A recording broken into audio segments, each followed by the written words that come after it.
അറ്റകുറ്റപ്പണിയുടെ ഭാഗമായി അരൂർ തുറവൂർ ദേശീയപാതയിൽ ഗതാഗത നിയന്ത്രണം തുടങ്ങി എന്നാണ് മനസ്സിലാക്കുന്നത്. തുറവൂർ ഭാഗത്തുനിന്ന് അരൂർ ഭാഗത്തേക്ക് പോകുന്ന റോഡ് ഒരാഴ്ചത്തേക്ക് അടച്ചിട്ടു. അരൂർ ഭാഗത്തുനിന്ന് തുറവൂർ ഭാഗത്തേക്കുള്ള റോഡിൽ മാത്രമാണ് ഇപ്പോൾ ഗതാഗതം അനുവദിച്ചിരിക്കുന്നത്.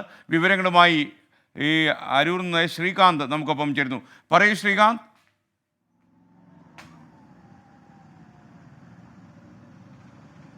ഗുഡ് ഈവനിങ് എസ് കെ ഞാനിപ്പോൾ നിൽക്കുന്നത് അരൂർ ക്ഷേത്രം കവലയിലാണ്. ഇവിടെയാണ് ഈ ഗതാഗത നിയന്ത്രണം ഇപ്പോൾ നടപ്പിലാക്കിയിരിക്കുന്നത്.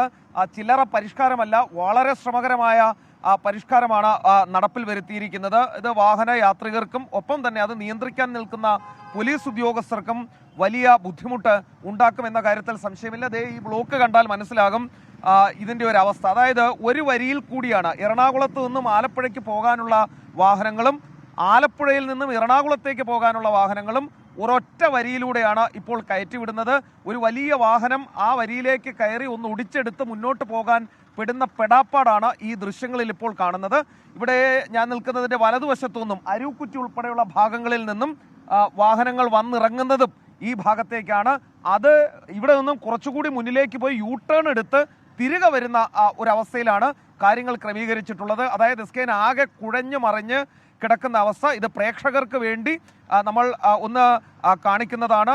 കൃത്യമായി ഇവിടുത്തെ ഗതാഗത പരിഷ്കാരങ്ങൾ വാർത്താമാധ്യമങ്ങൾ 24 അടക്കം കാണിക്കുന്നുണ്ട്. അത് പഠിച്ച് വെച്ചതിന് ശേഷം മാത്രം വരിക, ഇല്ലെങ്കിൽ ഇവിടെ വന്ന് പെട്ടുപോകും എന്നുള്ള കാര്യത്തിൽ ഒരു സംശയവും വേണ്ട. ഉയരപ്പാത നിർമ്മാണവുമായി ബന്ധപ്പെട്ട് ഏതാണ്ട് ഒരു 1.5 കിലോമീറ്ററിലാണ് എസ്കേൻ ഈ നിയന്ത്രണങ്ങൾ ഇപ്പോൾ കൊണ്ടുവന്നിട്ടുള്ളത്. അതിങ്ങനെയാണ്: എറണാകുളം ഭാഗത്തു നിന്നും ആലപ്പുഴ ഭാഗത്തേക്ക് പോകുന്നവർ കുണ്ടന്നൂർ നിന്നും തൃപ്പൂണിത്തറ, പുതിയകാവ്, ഉദയംപേരൂർ, വൈക്കം, തണ്ണീർമുക്കം വഴിയോ ബീച്ച് റോഡ്, പള്ളിത്തോട്, ചെല്ലാനം വഴി തീരദേശ റോഡ് വഴിയോ പോകേണ്ടതാണ്. ഇല്ലെങ്കിൽ ഇതുപോലെ ബ്ലോക്കിൽ പെട്ടുപോകും. പകൽ സമയങ്ങളിലായിരിക്കും വലിയ ബുദ്ധിമുട്ടുണ്ടാകുന്നത്. ഇവിടുത്തെ നിലവിലെ അവസ്ഥ ഇതാണ്. 4 മണിക്കാണ് എസ് കെ ഈ ഗതാഗത നിയന്ത്രണം ആരംഭിച്ചത്.